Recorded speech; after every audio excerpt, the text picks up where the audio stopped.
저는 두 번 바닥을 쳤습니다. 첫 번째, 35년 동안 비바람 맞으며 모은 3억 원을 단 하루 만에 날렸어요. 아내는 충격으로 쓰러졌고 저는 62살에 다시 새벽 신문 배달을 나갔습니다. 두 번째, 3년 동안 새벽마다 자전거 페달을 밟으며 모은 돈을 욕심에 눈이 멀어 또 날렸어요. 65살 화장실 바닥에 주저앉아 울면서 물었습니다. 나 같은 늙은이가 정말 다시 일어설 수 있을까? 그런데 지금 매달 1,000만 원이 제 통장에 들어옵니다. 주식을 하고 계시거나 관심 있으신 분들은 영상 꼭 끝까지 봐주세요. 그리고 어느 지역에서 보고 계신지 댓글 한 번씩 부탁드립니다. 200만 원으로 다시 시작해 월 1,000만 원을 만든 단 두 가지 원칙. 67세 집배원의 마지막 이야기를 지금 시작합니다. 안녕하세요. 오늘 여러분께 들려드릴 이야기가 있어요. 구독과 좋아요 부탁드립니다. 안녕하세요. 저는 김도연입니다. 올해 67이에요. 제 손을 한번 보시면 굳은 살이 박혀 있고 핏줄이 도드라져 있어요. 35년간 우체국 집배원으로 일하며 만들어진 손입니다. 비가 오나 눈이 오나 새벽 5시면 일어나 우편물을 분류하고 자전거에 가방을 실어 골목골목을 누볐어요. 여름엔 땀이 등을 타고 흘렀고 겨울엔 손끝이 얼어서 편지 봉투를 제대로 잡지 못할 때도 많았습니다. 그렇게 35년을 일했어요. 두 아이를 키우면서 장남은 공대를, 차남은 경영학과를 졸업시켰습니다. 아이들 등록금 내느라 적금을 깨고 명절 보너스는 고스란히 학원비로 나갔죠. 그래도 불평하지 않았어요. 제가 배우지 못한 길을 아이들이 걸어가는 모습, 그게 저한테는 가장 큰 보람이었으니까요. 퇴직하던 날 동료들이 작은 파티를 열어줬어요. 꽃다발을 받고 사진을 찍고 악수를 나눴습니다. 그런데 집으로 돌아오는 버스 안에서 묘한 기분이 들었어요. 기쁘다기보다는 허전했습니다. 35년간 매일 아침 일어나 향했던 그 자리가 이제 사라진 거예요. 내일 아침엔 뭘 해야 하지? 그런 생각이 머릿속을 맴돌았습니다. 퇴직금과 그동안 모아둔 적금을 합치니 딱 3억 원이 됐어요. 제 인생의 결실이었습니다. 통장에 찍힌 그 숫자를 보면서 처음으로 이제 좀 쉬어도 되겠구나 싶었어요. 아내와 조용히 여행도 다니고 손주들 용돈도 넉넉히 주고 그렇게 평범하게 살 수 있을 거라 믿었습니다. 그런데 문제는 돈이 은행에만 있으니까 불안하더라고요. 금리는 고작 연 2%대였고 물가는 하루가 다르게 올랐어요. 마트에 가면 계란 한 판 가격이 지난달보다 1,000원씩 오르고 고깃값은 10,000원짜리가 기본이 됐습니다. 이러다 3억이 10년 후엔 반으로 줄어드는 거 아닌가, 그런 생각이 자꾸 들었어요. 그때 아파트 게시판에서 작은 전단지를 봤습니다. 월 5% 수익 보장, 안정 투자, 퇴직자 전용 상품. 저한테 딱 맞는 문구였어요. 전화번호가 적혀 있었고 저는 망설이다가 그 번호를 눌렀습니다. 상담원은 친절했어요. 어르신, 요즘 같은 시대에 은행 금리로는 안 됩니다. 저희는 안정적으로 매달 수익을 드리고 있어요. 그 말이 제 귀에 쏙쏙 박혔습니다. 며칠 후 투자 설명회에 다녀왔어요. 강남 오피스텔 세미나실이었는데 저처럼 퇴직한 분들이 20명쯤 모여 있었습니다. 발표자는 50대 중반쯤 돼 보이는 남자였어요. 양복을 단정하게 입고 말투도 점잖았습니다. 저도 아버님 세대를 모시고 있어서 잘 압니다. 노후 자금은 절대 잃으면 안 되죠. 그래서 저희는 원금 보장형으로만 운영합니다. 그는 파워포인트로 수익 그래프를 보여줬어요. 우상향 곡선이었고 실제 고객 후기도 있었습니다. 3개월째 배당 잘 받고 있습니다. 믿을만합니다. 라는 댓글들이 빼곡했어요. 저는 그 자리에서 계약서를 받아왔습니다. 집에 돌아와 아내한테 말했어요. 여보, 나 좋은 투자처 하나 알아봤어. 한 달에 5%씩 들어온대. 아내는 걱정스러운 얼굴로 물었어요. 괜찮은 거 맞아? 저는 자신 있게 대답했습니다. 회사도 크고 사람들도 많이 하고 있어. 괜찮을 거야. 다음 날 저는 3억 원 전액을 송금했습니다. 계좌에서 0이 6개 사라지는 걸 보면서도 별로 두렵지 않았어요. 오히려 가슴이 두근거렸습니다. 앞으로 매달 1,500만 원씩 들어온다는 계산이 나왔거든요. 이제 진짜 여유로운 노후가 시작되는 거라고 저는 철석같이 믿었습니다. 첫 달 정말로 배당금이 들어왔어요. 150만 원. 통장에 찍힌 그 숫자를 보고 아내와 손을 맞잡았습니다. 이것 봐, 내 말이 맞았지? 두 번째 달도 세 번째 달도 마찬가지였어요. 저는 주변 사람들한테 자랑까지 했습니다. 나 요즘 괜찮은데 투자해서 매달 용돈 벌고 있어. 그렇게 1년이 흘렀습니다. 배당은 꼬박꼬박 들어왔고 저는 그 돈으로 손주들 장난감도 사주고 아내랑 제주도 여행도 다녀왔어요. 인생이 이렇게 편할 수가 없었습니다. 그런데 1년이 넘어가던 어느 날이었어요. 배당일이 지났는데 입금이 안 됐습니다. 처음엔 실수련이 했어요. 회사에 전화를 걸었는데 계속 통화 중이었습니다. 문자를 보내도 답이 없었어요. 불안한 마음에 직접 사무실을 찾아갔습니다. 오피스텔 문을 열었을 때 저는 그 자리에 얼어붙었어요. 텅 비어 있었습니다. 책상도 의자도 사람도 없었어요. 벽에는 임대차 계약 만료 안내문만 붙어 있었습니다. 저는 그 앞에서 한참을 멍하니 서 있었어요. 다리에 힘이 풀려서 복도 계단에 주저앉았습니다. 머릿속이 하얘졌어요. 이게 뭐지? 이게 대체 무슨 일이지? 손이 떨렸고 입술이 바짝 말랐습니다. 그날 밤 뉴스를 틀었더니 제가 당한 회사 이름이 나왔어요. 유사수신 사기 조직 검거, 피해액 500억 원 추정. 저는 화면을 멍하니 바라봤습니다. 제 3억 원도 그 500억 안에 들어 있었던 거예요. 그날 이후 저는 잠을 제대로 자지 못했습니다.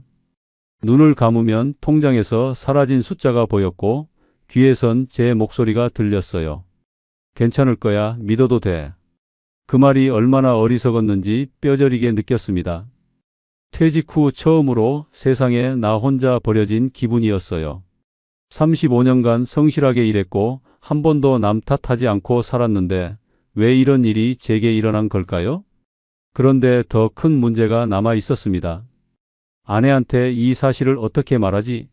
그 생각만으로도 숨이 막혔어요. 집으로 돌아가는 지하철 안에서 저는 계속 핸드폰만 들여다봤어요. 혹시 연락이 올까 싶어서요. 문자 한 통, 전화 한 통 오지 않았습니다. 제 손은 떨렸고 등에선 식은땀이 흘렀어요. 옆자리에 앉은 사람이 저를 쳐다봤지만 저는 고개를 들 수가 없었습니다. 현관문을 열었을 때 아내가 거실에서 TV를 보고 있었어요. 다녀왔어요? 저녁 드실래요? 평범한 목소리였습니다. 저는 그냥 고개만 끄덕이고 방으로 들어갔어요. 말을 꺼낼 용기가 없었습니다. 그날 밤 저는 이불을 뒤집어 쓰고 소리 없이 울었어요. 62살 남자가 35년 동안 한 번도 흘리지 않았던 눈물을 그렇게 쏟아냈습니다. 다음 날 아침 아내가 물었어요. 여보, 이번 달 배당금 들어왔어요? 저는 그제야 입을 열었습니다. 여보, 미안해. 그 회사가 사기였어. 아내는 처음엔 무슨 말인지 이해하지 못하는 표정이었어요. 무슨 소리예요? 1년 동안 잘만 들어왔잖아요. 저는 떨리는 목소리로 설명했습니다. 회사가 사라졌어. 사무실도 텅 비었고 연락도 안 돼. 뉴스에 나왔어. 아내 얼굴에서 혈색이 사라졌어요. 그럼 우리 돈은요? 저는 고개를 숙였습니다. 전부 없어졌어. 그 순간 아내가 주저앉았어요. 소파에 털썩 앉더니 두 손으로 얼굴을 감쌌습니다. 어떡하지? 작은 소리로 계속 중얼거렸어요. 저는 그 모습을 보면서 제가 얼마나 무책임한 사람인지 깨달았습니다. 35년 동안 모은 돈을 단 한 번의 판단착오로 날려버렸어요. 확인도 제대로 하지 않고 검증도 없이 그저 믿고 싶은 말만 믿었던 겁니다. 그날부터 아내는 말수가 줄었어요. 밥을 먹을 때도 TV를 볼 때도 그냥 멍하니 허공을 바라봤습니다. 저는 경찰서에 신고를 했고 피해자 모임에도 나갔어요. 그곳엔 저처럼 퇴직금을 날린 사람들이 20명 넘게 모여 있었습니다. 어떤 분은 5억을 잃었고 어떤 분은 집까지 담보로 넣었다가 날렸다고 했어요. 다들 같은 표정이었어요. 허탈하고 분하고 창피한 얼굴들이었습니다. 변호사는 말했어요. 돈 돌려받기 어렵습니다. 이미 해외로 빠져나갔을 가능성이 높아요. 그 말을 듣는 순간 마지막 희망마저 무너졌습니다. 저는 그날 혼자 한강을 걸었어요. 물을 바라보면서 정말로 끝이구나 그런 생각이 들었습니다. 집에 돌아왔을 때 아내가 쓰러져 있었어요. 119를 불렀고 병원으로 실려갔습니다. 의사는 말했어요. 극심한 스트레스로 인한 쇼크입니다. 며칠 입원이 필요해요.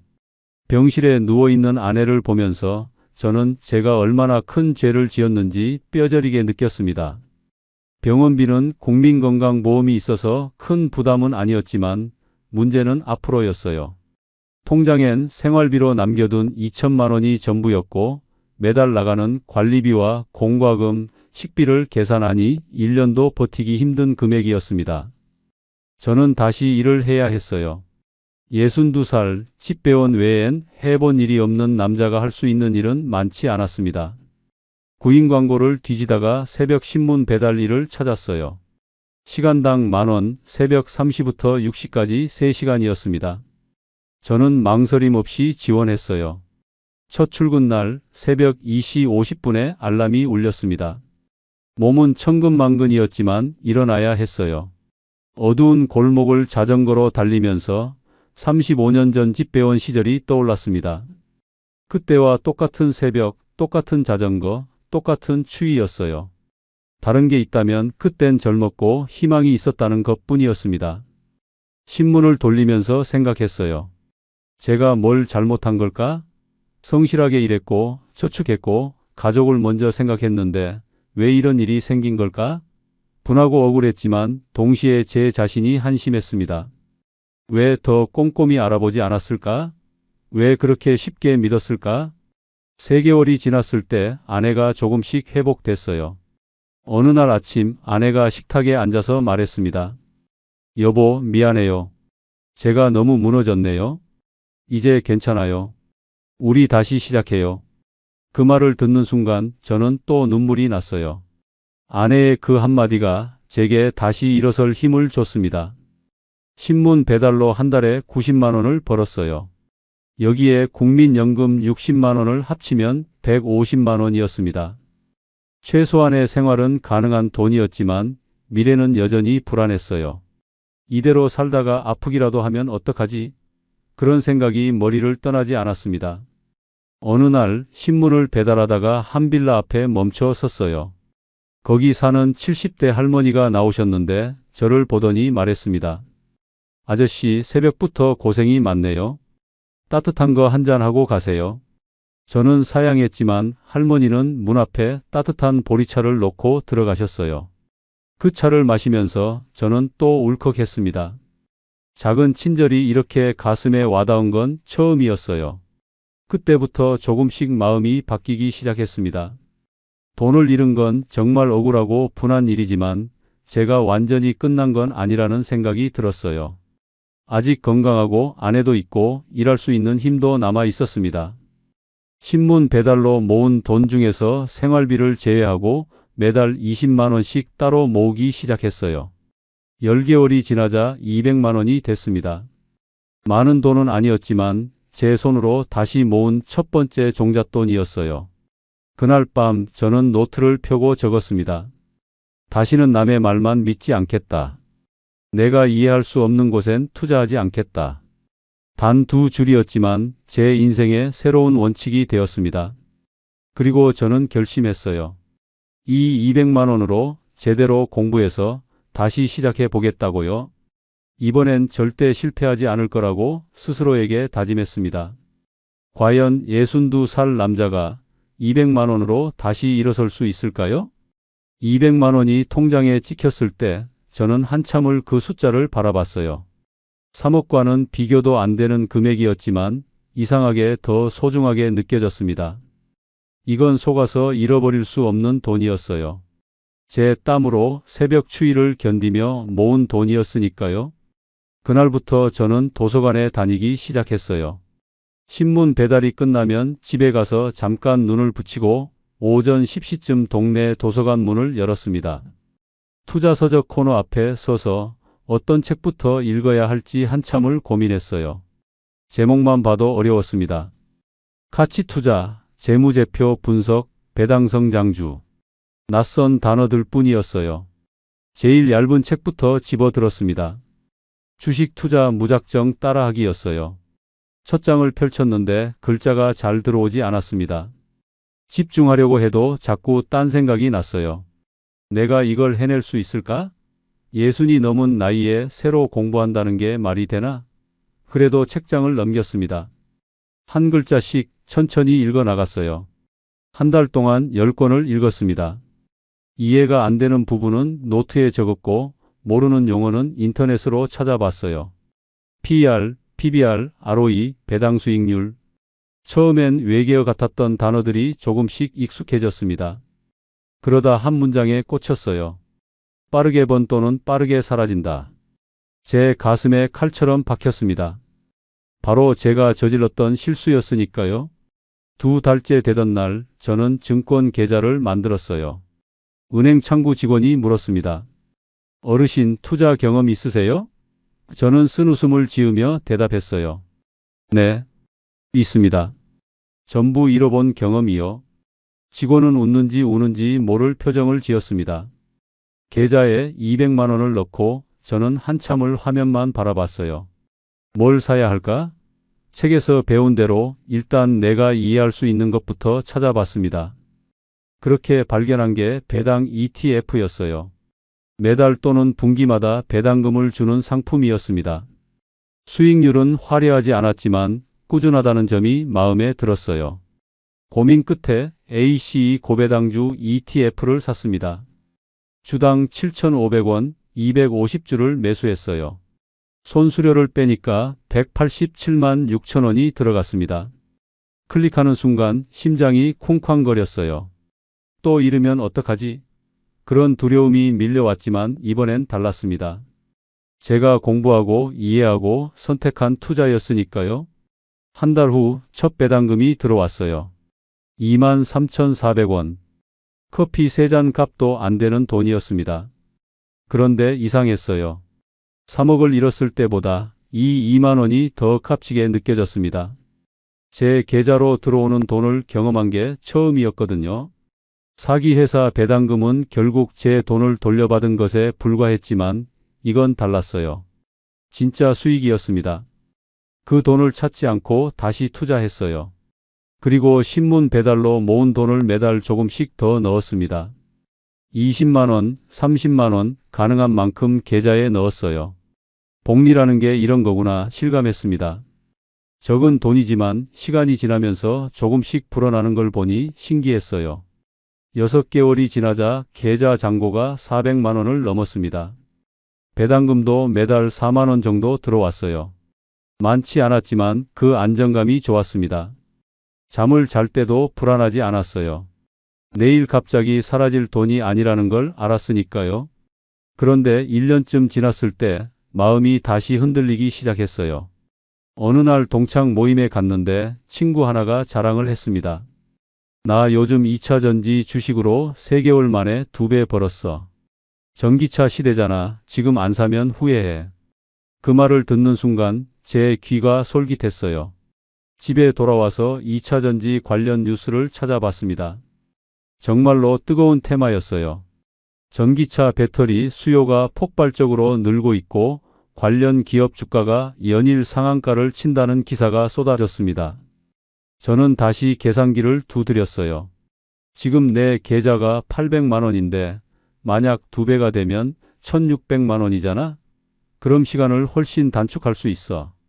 그때 제 머릿속에서 2가지 목소리가 싸웠습니다. 하나는 공부한 대로만 해. 이해할 수 있는 것만 사. 천천히 가도 괜찮아라고 했고 다른 하나는 이번엔 진짜 기회야. 모두가 말하는 대세 테마잖아. 놓치면 평생 후회해라고 속삭였어요. 결국 저는 욕심을 이기지 못했습니다. 3년 동안 모은 돈 800만 원 중에서 600만 원을 2차 전지 관련 주식에 쏟아부었어요. 케미칼이라는 회사였습니다. 차트를 보니 계속 올라가고 있었고 증권 방송에서도 추천하는 종목이었어요. 처음 일주일은 정말 신났습니다. 매일 주가가 올랐거든요. 600만 원이 650만 원이 되고 700만 원이 됐어요. 역시 내 판단이 맞았어. 이번엔 제대로 골랐어. 저는 또 교만해지기 시작했습니다. 그런데 2주째부터 분위기가 이상해졌어요. 주가가 오르락 내리락 하더니 어느 날 갑자기 급락했습니다. 마이너스 8%, 마이너스 12%, 마이너스 15%. 매일 아침 계좌를 열 때마다 숫자가 줄어들었어요. 700만 원이던 게 650만 원이 되고 550만 원이 됐습니다. 조정일 뿐이야. 다시 오를 거야. 저는 스스로를 달랬습니다. 그런데 주가는 더 떨어졌어요. 500만 원, 450만 원, 400만 원. 원금 600만 원에 반토막이 됐습니다. 저는 패닉에 빠졌어요. 결국 350만 원에 손절했습니다. 250만 원이 순식간에 사라진 거예요. 그날 밤 저는 화장실에 앉아서 머리를 감싸 쥐었습니다. 또야? 또 똑같은 실수를 한 거야? 3년 동안 새벽에 일어나 신문 돌리며 모은 돈이 단 3주 만에 반으로 줄었어요. 배당 ETF만 꾸준히 샀으면 지금쯤 1000만 원은 됐을 텐데 욕심을 부린 대가였습니다. 아내는 아무 말도 하지 않았어요. 그게 더 괴로웠습니다. 저는 다시 노트를 펼쳤습니다. 떨리는 손으로 두 줄을 적었어요. 내가 이해하지 못하는 곳엔 절대 투자하지 않는다. 빚을 내지 않는다. 이 두 문장을 큰 글씨로 빨간 펜으로 적었습니다. 그리고 다짐했어요. 이제 정말로 끝이다. 더 이상 흔들리지 않겠다. 느려도 괜찮다. 10년이 걸려도 괜찮다. 무너지지만 않으면 된다고요. 그런데 과연 이 마음을 끝까지 지킬 수 있을까요? 2차 전지 주식으로 250만 원을 날린 다음 날 저는 새벽 3시에 일어나지 못했어요. 알람이 울렸지만 몸을 일으킬 수가 없었습니다. 천장만 멍하니 바라보다가 30분이 지나서야 겨우 일어났어요. 신문 배달을 나가면서 생각했습니다. 내가 뭘 하고 있는 거지? 65살에 새벽마다 자전거 타고 또 돈을 잃고. 그날 배달을 마치고 공원 벤치에 앉았어요. 동이 트고 있었습니다. 출근하는 사람들이 지나갔고 조깅하는 사람들이 보였어요. 모두 자기 삶을 살고 있었습니다. 저만 제자리에서 맴도는 것 같았어요. 핸드폰을 꺼내 증권 앱을 열었습니다. 계좌 잔고 550만 원. 3년 전 200만 원으로 시작해서 배당 ETF로 차곡차곡 모았더라면 지금쯤 1200만 원은 됐을 거예요. 하지만 욕심을 부린 대가로 절반밖에 남지 않았습니다. 저는 앱을 끄고 한참을 그냥 앉아 있었어요. 집에 돌아왔을 때 아내가 아침을 차려놓고 있었습니다. 신문 배달 힘들죠? 얼른 씻고 드세요. 여전히 따뜻한 목소리였어요. 저는 밥상 앞에 앉으면서 말했습니다. 여보, 미안해. 또 돈을 날렸어. 3년 동안 모은 돈반을 잃었어. 아내는 잠시 멈칫하더니 조용히 대답했어요. 알아요. 당신 요즘 표정 보면 알죠. 그래도 괜찮아요. 우리 건강하잖아요. 다시 모으면 돼요. 그 말을 듣는 순간 목이 메었습니다. 아내는 한 번도 저를 탓하지 않았어요. 3억을 날렸을 때도 지금도 마찬가지였습니다. 그날 밤 저는 혼자 거실에 앉아 생각했어요. 왜 또 같은 실수를 반복했을까? 분명히 배웠잖아요. 빠르게 번 돈은 빠르게 사라진다는 걸요. 그런데 왜 또 흔들렸을까? 그 이유를 곰곰이 되짚어 봤습니다. 첫 번째 실패는 무지했어요. 투자가 뭔지 리스크가 뭔지 몰랐던 거죠. 하지만 두 번째 실패는 달랐습니다. 조금 알게 됐다고 착각했던 거예요. 이제는 나도 아는 사람이야. 테마를 읽을 수 있어. 타이밍을 잡을 수 있어. 그런 교만이었습니다. 사실은 아무것도 모르면서 안다고 착각했던 거죠. 그리고 또 하나 욕심이었어요. 배당 ETF는 너무 느리게 느껴졌습니다.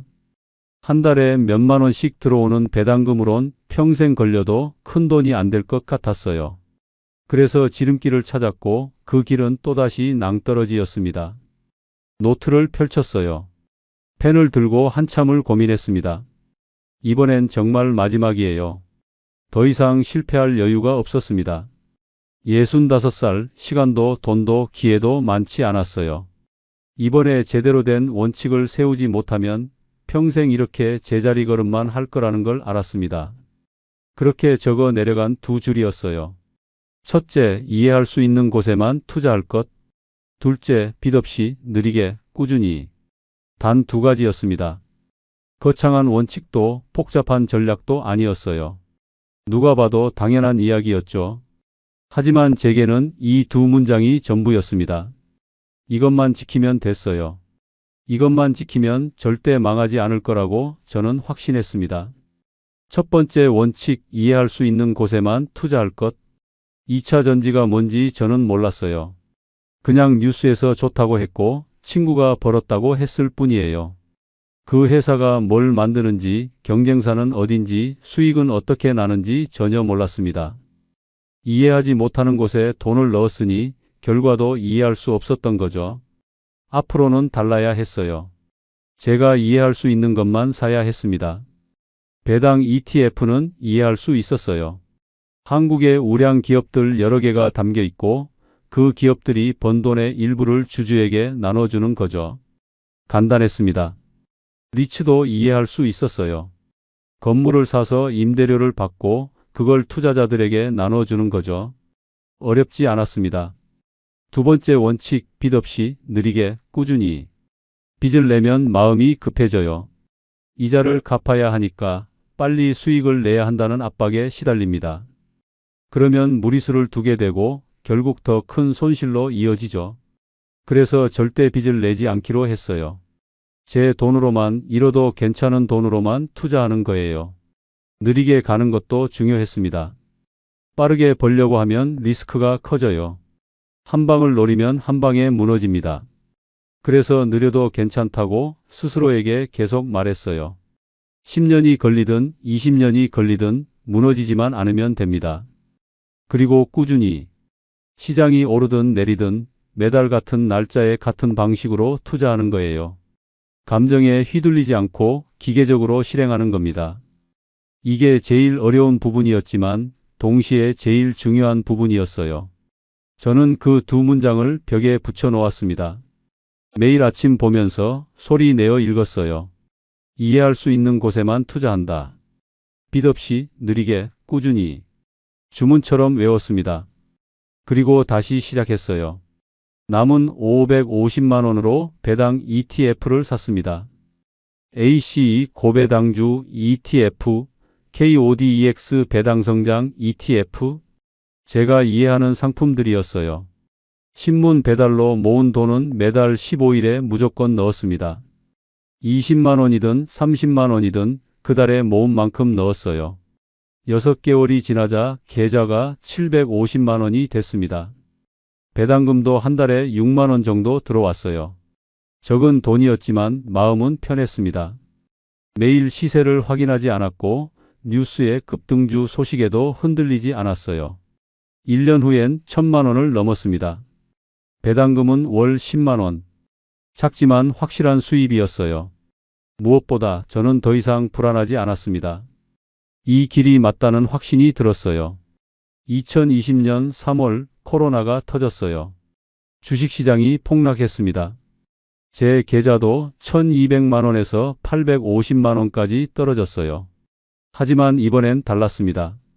두렵지 않았어요. 오히려 기회라고 생각했습니다. 원칙대로 했어요. 시장이 폭락하는 동안에도 매달 15일에 정해진 금액을 넣었습니다. 주가가 싸졌으니 같은 돈으로 더 많이 살 수 있었어요. 남들이 공포에 떨 때 저는 묵묵히 샀습니다. 6개월 후 시장이 회복됐어요. 제 계좌는 1,800만 원이 됐습니다. 폭락장에서 산 주식들이 큰 수익을 냈어요. 무엇보다 배당금이 늘었습니다. 같은 돈으로 더 많은 주식을 샀으니까요. 그때 깨달았습니다. 폭락은 재앙이 아니라 기회예요. 원칙만 지키면 위기는 오히려 자산을 불리는 기회가 됩니다. 이해할 수 있는 곳에 투자하고 빚 없이 꾸준히 하면 어떤 폭락도 견딜 수 있어요. 2021년 계좌는 3천만 원을 넘었습니다. 200만 원으로 시작한 지 5년 만이었어요. 배당금은 월 30만 원. 연금과 합치면 생활할 수 있는 금액이었습니다. 2022년엔 5천만 원, 2023년엔 8천만 원, 2024년엔 1억을 넘어섰어요. 배당금도 월 100만 원이 넘었습니다. 단 두 가지 원칙만 지켰을 뿐인데 계좌는 계속 불어났어요. 그날 밤 벽에 붙인 두 문장을 다시 봤습니다. 이해할 수 있는 곳에만 투자할 것. 빚 없이 느리게 꾸준히. 이 두 줄이 제 인생을 바꿨어요. 교만했던 제가, 조급했던 제가, 욕심 많았던 제가 이제는 달라졌습니다. 돈이 아니라 원칙이 저를 지켜준 거예요. 과연 이 원칙이 저를 어디까지 데려다 줄까요? 2020년 이후 제 삶은 놀라울 정도로 단순해졌어요. 매일 아침 6시에 일어나서 커피 한 잔을 마시고 30분 정도 산책을 했습니다. 신문 배달은 그만뒀지만 새벽에 일어나는 습관은 그대로였어요. 몸이 기억하고 있었습니다. 산책을 마치고 돌아오면 작은 서재에 앉아서 투자 공부를 했어요. 더 이상 대박 종목이나 급등주 같은 책은 보지 않았습니다. 대신 워렌 버핏의 편지를 읽고 피터 린치의 책을 읽었어요. 그들의 공통점은 명확했습니다. 이해할 수 있는 기업에 투자하고 오래 보유하라. 제 원칙과 똑같았어요.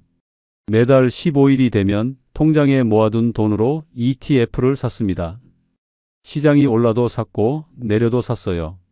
기계처럼 꾸준하게 매수했습니다. 처음엔 연금에서 20만 원씩, 나중엔 30만 원씩 형편이 나아지면서 금액도 조금씩 늘어났어요. 배당금은 절대 쓰지 않았습니다. 매달 들어오는 배당금은 전부 재투자했어요. 배당으로 산 주식이 또 배당을 낳고 그 배당이 다시 주식을 사는 구조였습니다. 복리의 힘이었어요.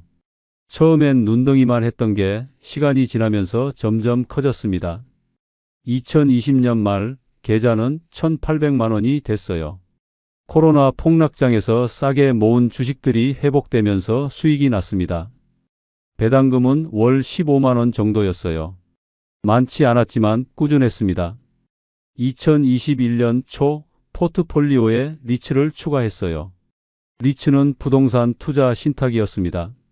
건물을 사서 임대료를 받고 그 수익을 투자자들에게 나눠주는 구조였어요. 제가 이해할 수 있는 모델이었습니다. 사람들은 늘 집이 필요하고 회사는 늘 사무실이 필요하니까요. 이리츠 코크랩, 신한 알파리츠 같은 상품들을 조금씩 샀어요.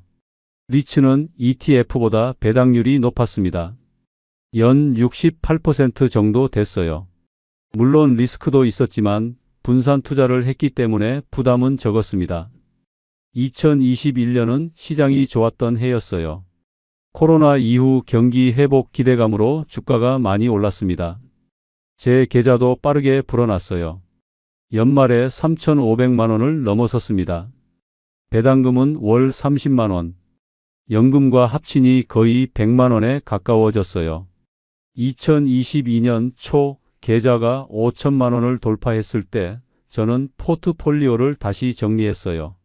배당 ETF 60%, 리츠 30%, 우량 배당주 10%로 구성했습니다. 우량 배당주는 삼성전자, SK텔레콤, KT&G처럼 오랫동안 꾸준히 배당을 준 기업들이었어요. 제가 이름을 아는 회사들이었고 망할 가능성이 거의 없는 기업들이었습니다. 그런데 2022년 하반기 시장이 또 흔들렸어요. 금리 인상 우려로 주가가 내렸습니다. 제 계좌도 5,500만 원에서 4,200만 원까지 떨어졌어요. 하지만 이번에도 저는 흔들리지 않았습니다. 코로나 때 배웠잖아요. 폭락은 기회라는 걸요. 오히려 그 기간 동안 더 많이 샀습니다. 주가가 싸졌으니까요. 매달 50만 원씩 6개월 동안 300만 원을 추가 매수했어요.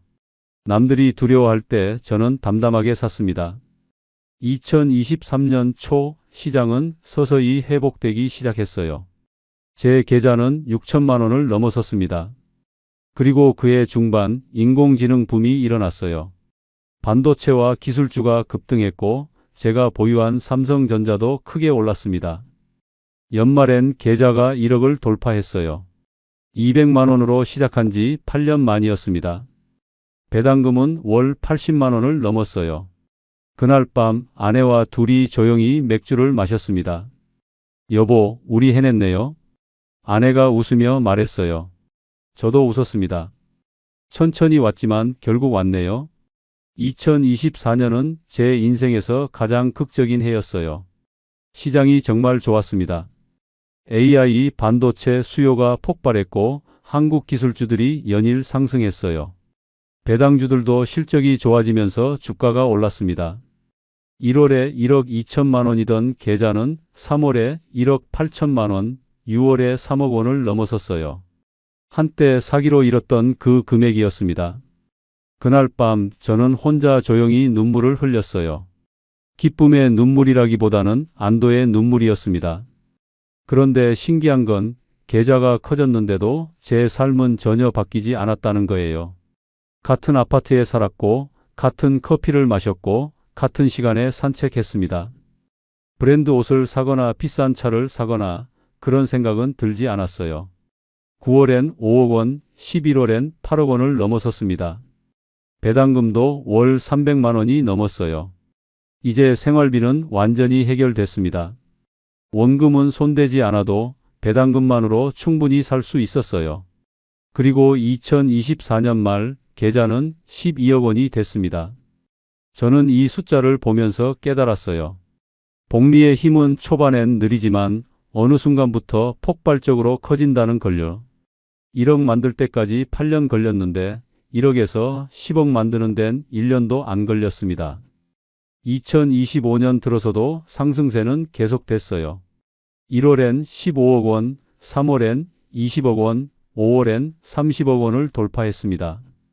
배당금은 월 1,000만 원이 넘었어요. 상상도 못했던 금액이었습니다. 그때 아내가 물었어요. 여보, 이제 그만 팔고 쉬는 게 어때요? 저는 고개를 저었습니다. 아직이에요. 조금 더 가야 해요. 아이들한테 물려줄 수 있을 만큼요. 7월 50억 원을 넘어섰습니다. 8월엔 70억 원, 9월엔 90억 원이 됐어요. 시장이 계속 상승했고 제가 보유한 기업들의 실적도 좋았습니다. 무엇보다 배당금이 계속 재투자되면서 복리 효과가 극대화됐어요. 그리고 2025년 10월 오늘 아침이었습니다. 계좌를 열었을 때 숫자가 눈에 들어왔어요.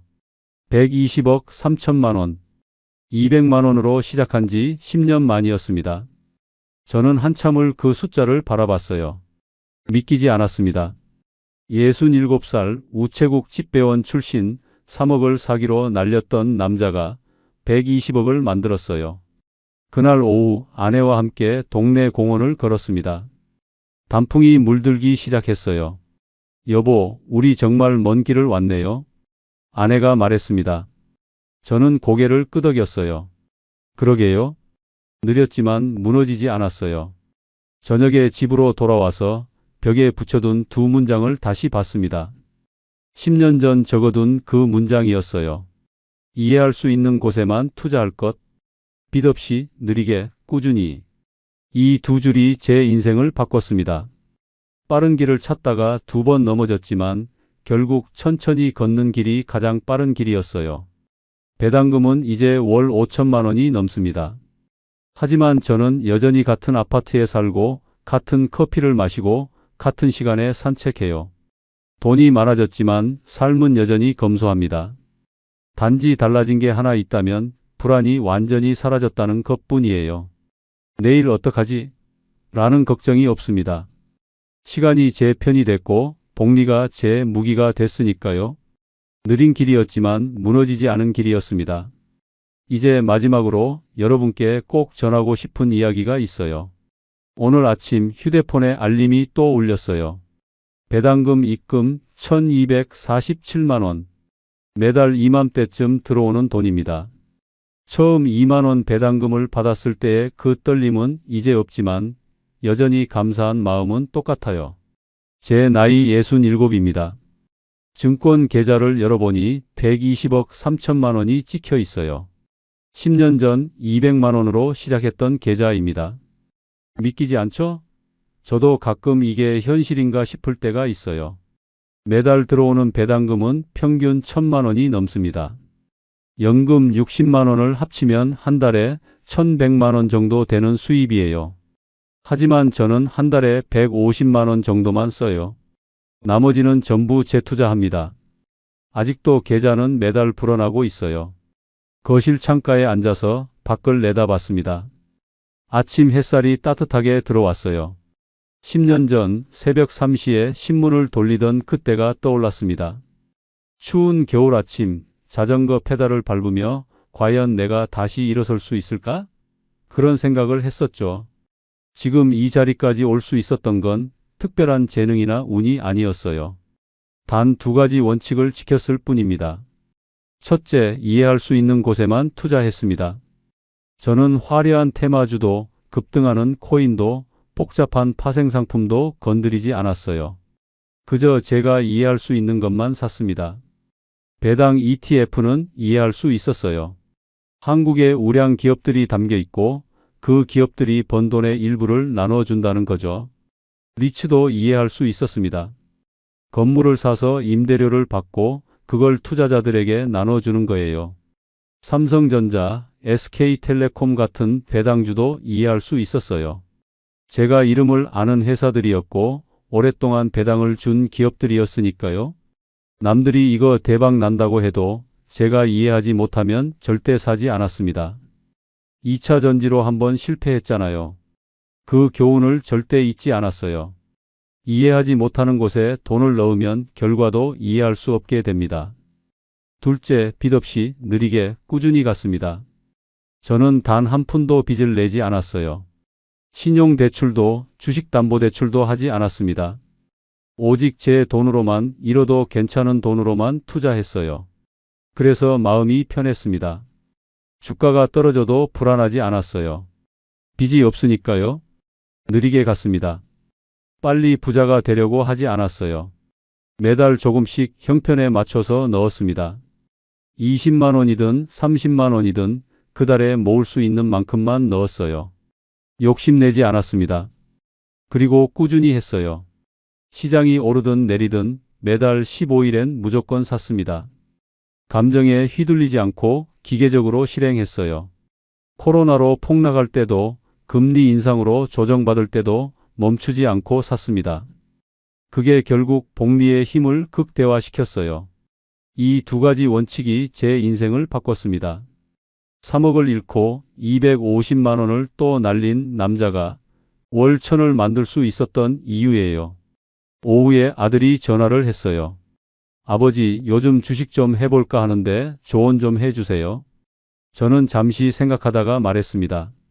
아들아, 주식은 도박이 아니야. 기업의 일부를 사는 거야. 그 기업이 돈을 벌면 너도 돈을 버는 거지. 그러니까 내가 이해할 수 있는 기업만 사라.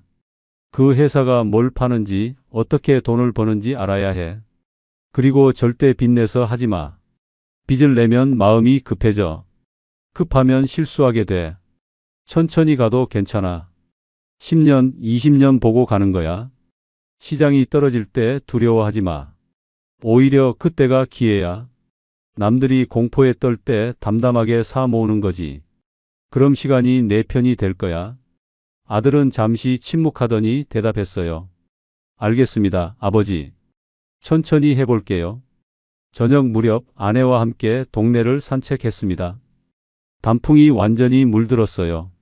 10년 전 이 길을 걸으면서 다시 일어설 수 있을까? 불안해했던 기억이 났습니다. 여보, 그때 생각나요? 신문 배달하던 때요. 제가 말했어요. 아내가 웃으며 대답했습니다. 그럼요. 새벽마다 나가시는 뒷모습 보면서 많이 미안했어요. 저는 아내 손을 꼭 잡았습니다. 당신이 있어서 버틸 수 있었어요. 집으로 돌아와서 벽에 붙은 두 문장을 다시 봤어요. 10년 동안 하루도 빠짐없이 본 문장이었습니다. 이해할 수 있는 곳에만 투자할 것. 빚 없이, 느리게, 꾸준히. 이 두 줄이 3억을 잃은 남자를 120억으로 이끌었어요. 마법 같은 비법도 특별한 정보도 아니었습니다. 그저 상식적인 원칙을 흔들리지 않고 지켰을 뿐이에요. 제가 배운 건 돈은 속도가 아니라 방향이라는 거예요. 빠르게 가려다 길을 잃는 것보다 느려도 올바른 방향으로 걷는 게 중요했습니다. 시간은 올바른 방향으로 가는 사람의 편이에요. 120억이 큰 돈처럼 들리지만 사실 제 삶은 전혀 화려하지 않아요. 같은 아파트에 살고 같은 옷을 입고 같은 커피를 마십니다. 단지 달라진 게 있다면 불안이 사라졌다는 것뿐이에요. 매달 1,000만 원이 넘는 배당이 들어오지만 150만 원 정도만 씁니다. 나머지는 다시 투자해요.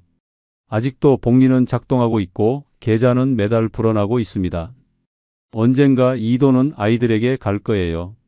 그때 저는 돈이 아니라 원칙을 물려줄 겁니다. 여러분께 묻고 싶어요. 지금 여러분은 어떤 길을 걷고 계신가요? 빠른 길을 찾고 계신가요? 아니면 올바른 길을 찾고 계신가요? 제 경험상 빠른 길은 대부분 낭떠러지였어요. 월 5% 수익을 약속하는 투자도 급등하는 테마주도 모두 함정이었습니다. 진짜 부는 천천히 지루할 만큼 꾸준히 쌓아 올릴 때 만들어졌어요. 이해할 수 있는 것에만 투자하세요. 남의 말을 믿지 말고 스스로 공부하고 판단하세요. 빚내지 마세요. 급하게 가지 마세요. 시장이 떨어질 때 두려워하지 마세요. 오히려 그때가 기회예요. 그리고 가장 중요한 건 멈추지 않는 겁니다. 한 번 넘어졌다고, 두 번 넘어졌다고 포기하지 마세요. 저는 3억을 잃고도 200만 원으로 다시 시작했어요. 여러분도 할 수 있습니다. 시간은 조급한 사람의 적이지만 인내하는 사람의 친구예요. 복리는 처음엔 느리지만 어느 순간부터 폭발적으로 커집니다. 그 순간까지 포기하지 않는 게 중요해요. 오늘 밤 여러분도 한번 적어보세요. 여러분만의 투자 원칙을요. 복잡할 필요 없어요. 딱 2가지면 충분합니다. 그리고 그 원칙을 흔들리지 않고 지키세요. 10년 후 여러분의 인생이 달라져 있을 겁니다. 67세 김도연의 이야기였습니다. 여러분도 느려도 괜찮으니 무너지지 않는 길을 걸으시길 바랍니다. 그 길의 끝에서 여러분만의 희망을 만나실 거예요. 38년 결혼 생활 끝에 남편은 제 명의로 1,200만 원 대출받아 다른 여자에게 바쳤습니다. 63세, 빈손으로 버려진 저는 창고에서 먼지 쌓인 가방 하나를 발견했습니다. 그게 제 인생을 완전히 바꿔놨죠. 과연 저는 어떻게 바닥에서 다시 일어날 수 있었을까요? 그리고 저를 버린 남편에게는 어떤 일이 일어났을까요? 오늘 제 이야기를 끝까지 들어주시면 저처럼 힘든 분들께 작은 위로라도 될 수 있을 것 같아요. 그리고 어느 지역에서 시청하고 계신지 댓글 한 번씩만 부탁드립니다. 여러분의 이야기도 듣고 싶습니다. 그럼 지금부터 제가 직접 겪은 이야기를 있는 그대로 말씀드릴게요. 본문에 앞서 구독과 좋아요를 하시면 건강이 찾아옵니다. 안녕하세요. 저는 최경란입니다. 올해 63이에요. 이 나이에 제 인생을 처음부터 다시 돌아보게 될 줄은 몰랐습니다. 38년이란 세월 동안 저는 박동철이라는 남자의 아내로만 살아왔어요. 결혼할 때 25이었고 동철은 28이었죠. 그때는 정말 평범한 가정을 꾸릴 수 있을 거라 믿었습니다. 하지만 결혼 생활은 제가 상상했던 것과 달랐어요. 남편은 사람들 앞에서만 어깨를 펴고 목소리를 높였습니다. 회사 사람들 만날 때, 동네 반상에 나갈 때, 친척 모임에 갈 때면 언제나 자신이 무언가 대단한 사람처럼 행동했죠. 우리 집은 이래, 우리는 절해하며 잊지도 않은 것들을 부풀려 말했어요. 그런데 집에 돌아오면 완전히 달라졌습니다. 쌀값 몇백 원 차이로 저를 다그치고 생활비를 줄이라며 잔소리를 쏟아냈어요. 마트에서 조금이라도 싼 걸 사오지 않으면 돈 관리를 어떻게 하는 거냐며 핀잔을 주곤 했죠. 저는 그 틈바구니에서 집안 살림을 꾸려나갔습니다. 아이 둘을 키우고 시어머니 병수발을 들고 남편의 체면을 지키기 위해 온갖 것들을 감당했어요. 제 옷은 몇 년씩 입고 머리는 집에서 직접 자르면서도 남편 정장만큼은 늘 깨끗하게 관리해줬습니다. 그렇게 세월이 흘러 남편은 61살에 조기 은퇴를 했어요. 몇 년 전 일이에요. 회사에서 명예퇴직 대상자로 지목됐고 남편은 별다른 저항 없이 퇴직금을 받고 나왔습니다. 저는 그때부터 뭔가 달라질 거라 기대했어요. 이제는 두 사람이 조용히 노후를 준비하며 살 수 있을 거라고요. 하지만 현실은 정반대였습니다. 남편은 은퇴 후 완전히 무기력해졌어요. 아침에 일어나면 거실 소파에 앉아 스마트폰만 만지작거렸습니다. 유튜브 보고 SNS 훑어보고 뉴스 기사 읽고 그게 전부였어요. 가끔 친구들 단톡방에서 메시지가 오면 신경질적으로 반응하곤 했죠. 그러면서도 입버릇처럼 하는 말이 있었습니다. 나도 한때는 잘 나갔지. 내가 회사에서 얼마나 인정받았는데. 같은 말들이었어요. 저는 그 말을 듣는 게 점점 지겨워졌습니다. 과거에 매달려 있는 사람과의 대화는 늘 똑같은 자리만 맴돌았으니까요. 문제는 돈이었어요. 퇴직금은 생각보다 금방 줄어들었습니다. 남편은 자기 관리에만 돈을 쓰고 집안 생활비는 제가 알아서 해결하라는 식이었어요.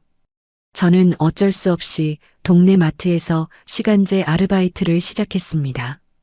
하루 4시간씩 계산대에 앉아 손님들 물건을 찍고 비닐봉지에 담아주는 일이었죠. 그렇게 번 돈도 고스란히 생활비로 나갔어요. 남편은 제가 버는 알바비까지 당연하게 여겼습니다. 어차피 내가 쓸 돈 아니냐며 카드값도 제 통장에서 빠져나갔죠. 저는 매달 적금을 조금씩 깨가며 집안을 유지했습니다. 그런 일상이 계속되던 어느 날이었어요. 남편이 아침부터 기분 좋은 표정으로 옷을 골라 입기 시작했습니다. 평소엔 추리닝 차림으로 하루를 보내던 사람이 그날따라 정장 바지에 셔츠까지 차려입었어요. 어디 가세요? 제 질문에 남편은 대수롭지 않게 대답했습니다. 고등학교 동창회야.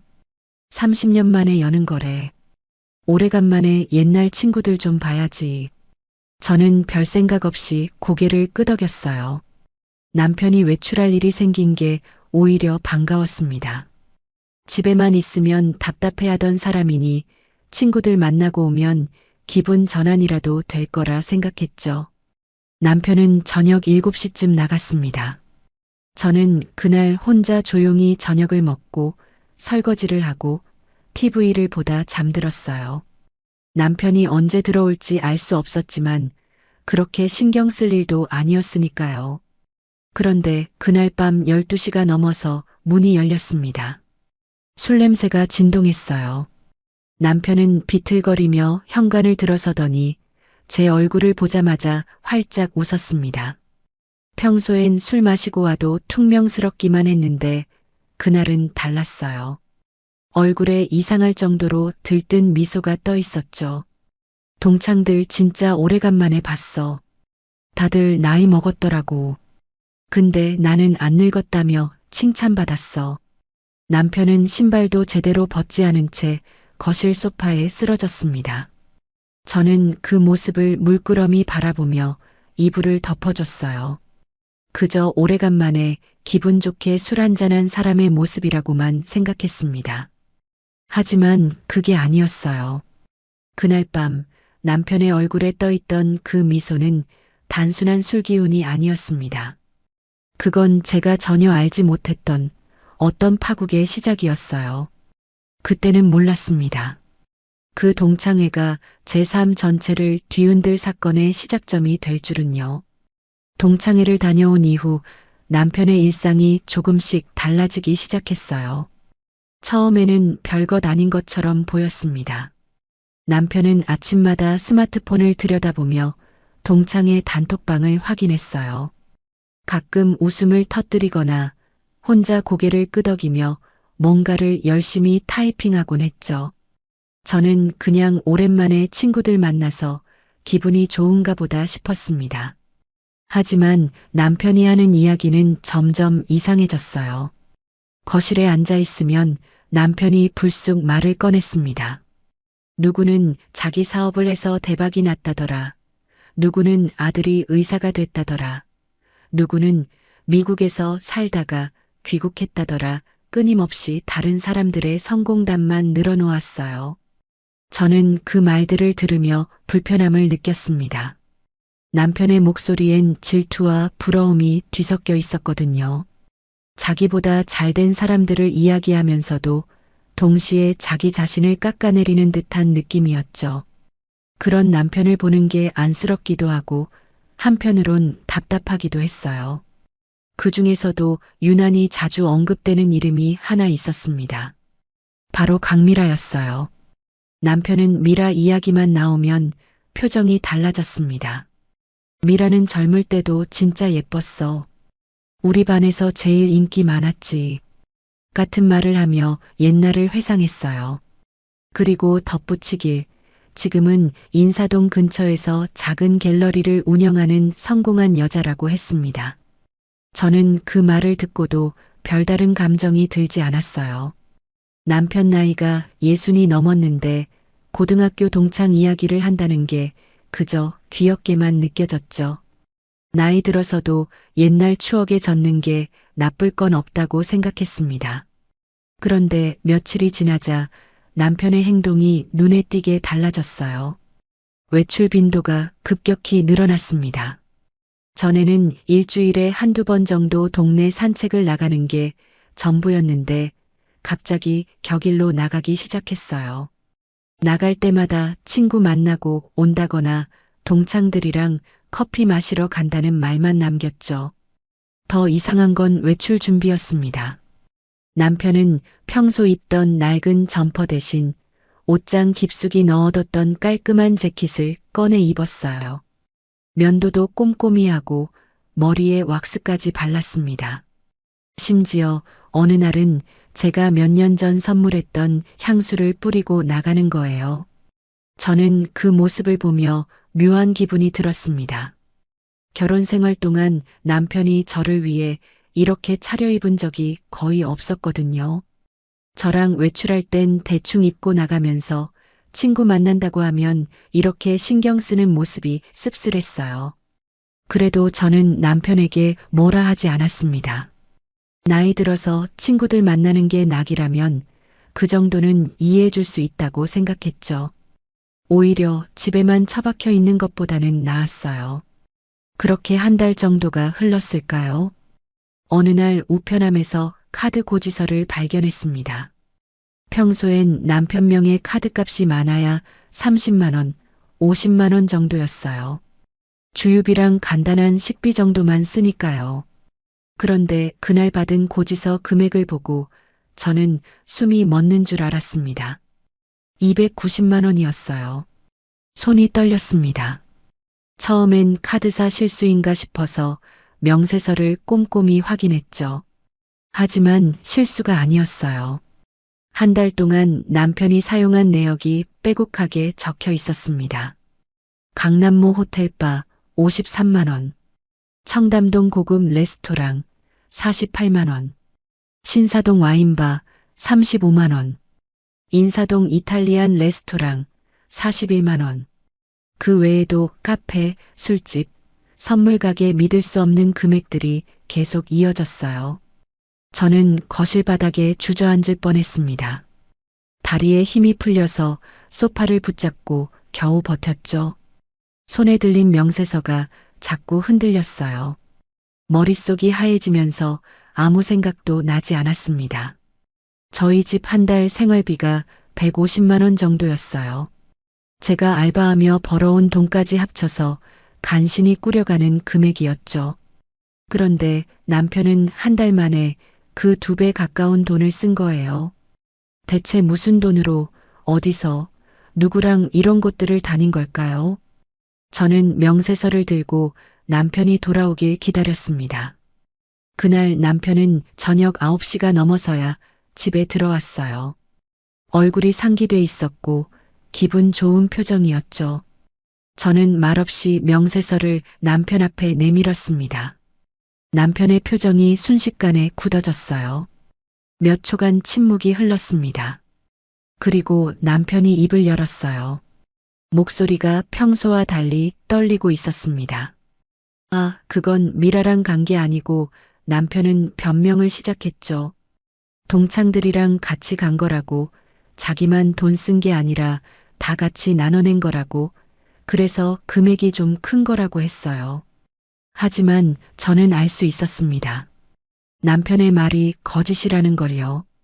명세서에 적힌 장소들은 여러 명이 함께 가는 곳이 아니었어요. 호텔바, 고급 레스토랑, 와인바, 이건 누군가와 단둘이 가는 곳이었죠. 그리고 남편이 처음 꺼낸 이름이 미라였다는 것도 이상했어요.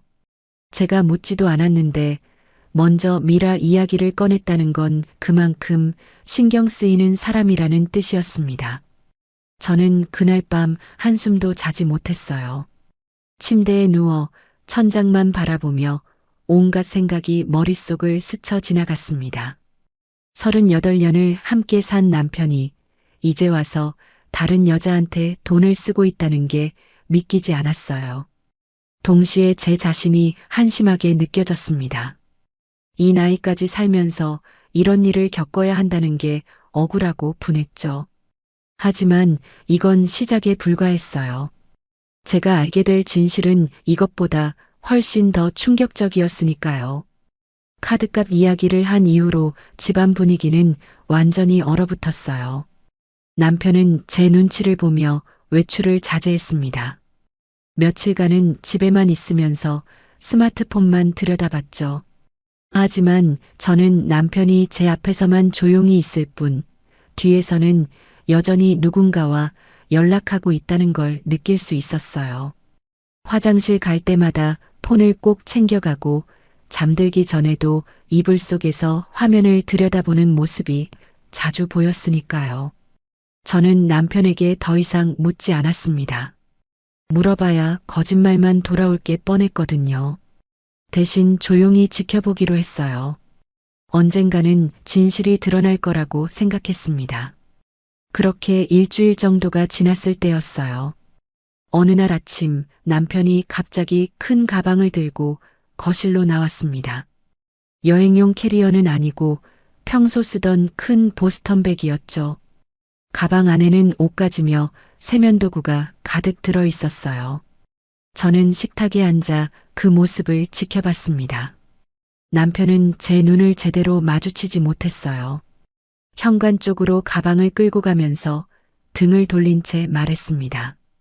나 좀 나가 있을게. 며칠 친구 집에서 지낼 거야. 저는 아무 말도 하지 않았어요. 남편은 그게 더 불편했는지 목소리를 높였습니다. 너랑은 이제 못 살겠어. 맨날 나한테 의심의 눈초리로 쳐다보고 집에 있으면 숨이 막힌다고. 난 내 인생을 살 거야. 그 말을 끝으로 남편은 현관문을 쾅 소리 나게 닫고 나갔습니다. 저는 한참 동안 식탁에 그대로 앉아 있었어요. 커피잔을 든 손이 미세하게 떨렸지만 눈물은 나오지 않았습니다. 오히려 마음 한구석이 시원해지는 느낌이었죠. 38년 동안 묶여있던 끈이 풀어지는 것 같았어요. 남편이 나간 뒤 저는 그의 서재로 들어갔습니다. 평소엔 잘 들어가지 않던 공간이었어요. 남편이 내 방에는 함부로 들어오지 말라고 했었거든요. 하지만 이제 그런 말을 지킬 이유가 없었습니다. 책상 서랍을 열었어요. 오래된 서류들과 명함, 영수증 같은 게 어지럽게 쌓여 있었습니다. 저는 하나하나 꺼내며 확인했죠. 대부분 별것 아닌 것들이었어요. 그런데 서랍 맨 밑에서 은행 봉투 하나를 발견했습니다. 봉투를 열자 대출 서류가 나왔어요. 저는 그 순간 온몸에 소름이 돋았습니다. 대출 명의자가 저였거든요. 최경란. 제 이름으로 1,200만 원을 대출받은 서류였어요. 대출 실행일은 2달 전이었고 서명란에는 제 이름이 또박또박 적혀 있었습니다. 하지만 저는 이런 대출을 받은 적이 없었어요. 은행에 간 적도 서류에 서명한 적도 없었죠. 남편이 제 도장을 몰래 사용한 겁니다. 제 주민등록증 사본도 어디선가 구해서 위조 서류를 만든 거예요. 손이 부들부들 떨렸습니다. 이건 단순한 배신이 아니었어요. 범죄였죠.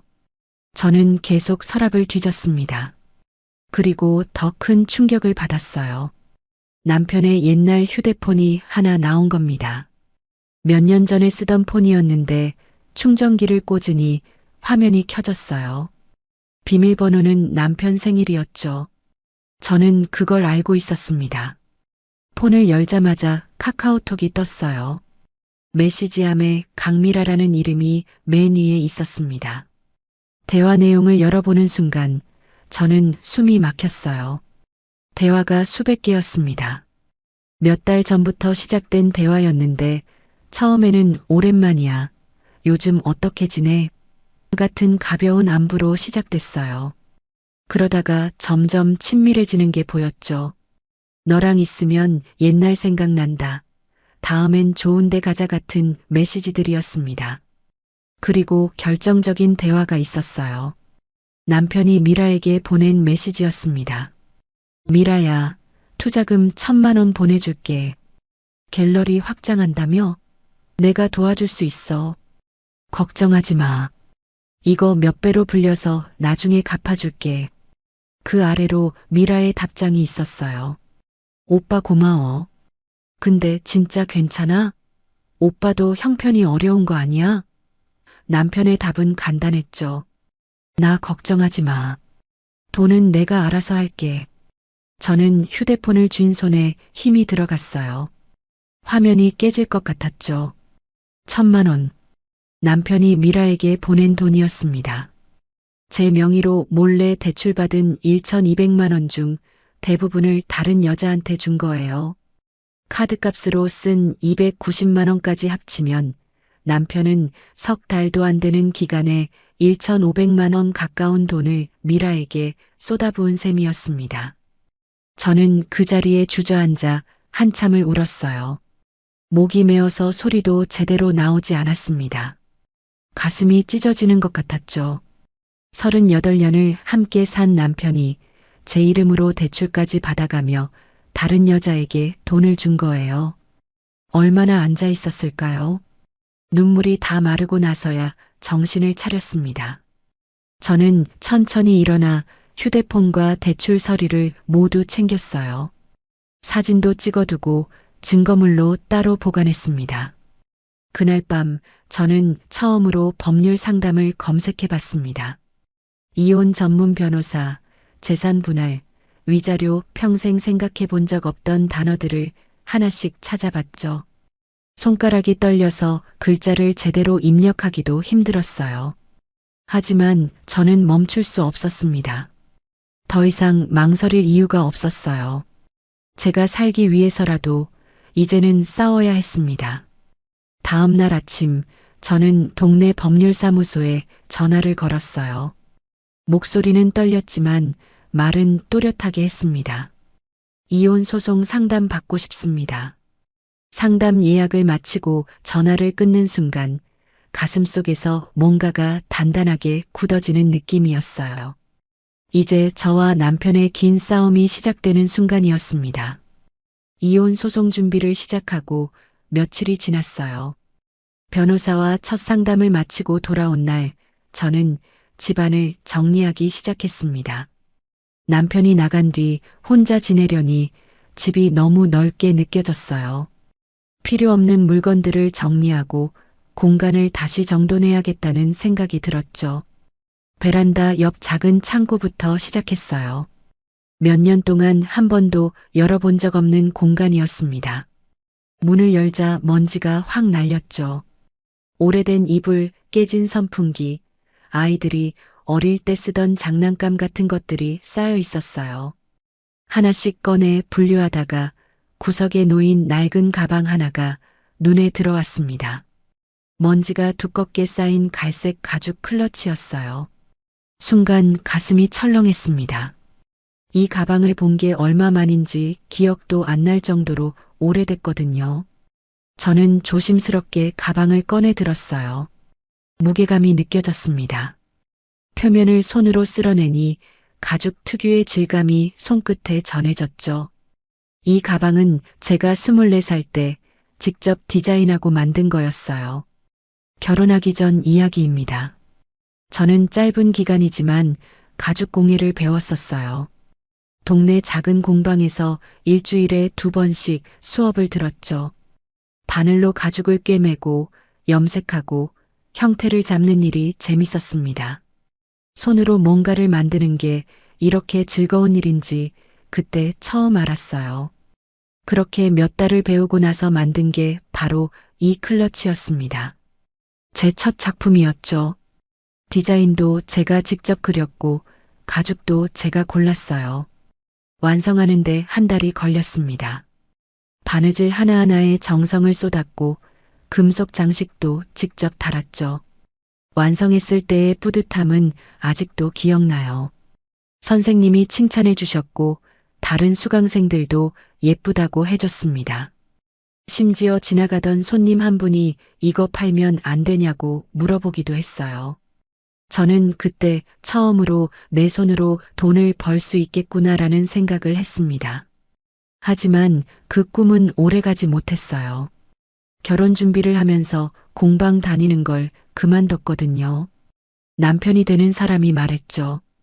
결혼하면 살림하느라 바쁠 텐데 그런 취미 생활은 나중에 해도 돼.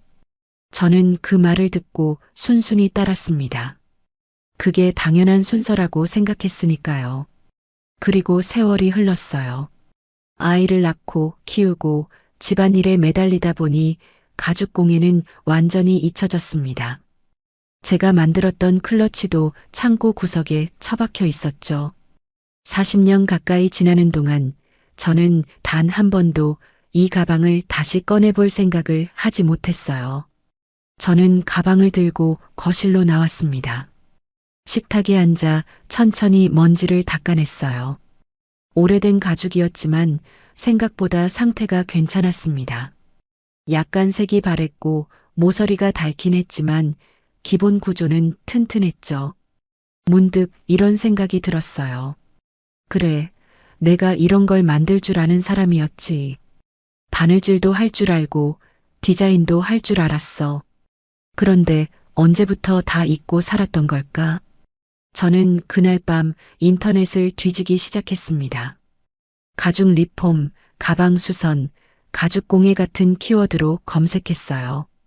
요즘 사람들이 어떤 걸 좋아하는지, 어떤 스타일이 유행인지 찾아봤죠. 유튜브에서 리폼 영상도 여러 개 봤습니다. 다음 날 아침 저는 동네 문구점으로 갔어요.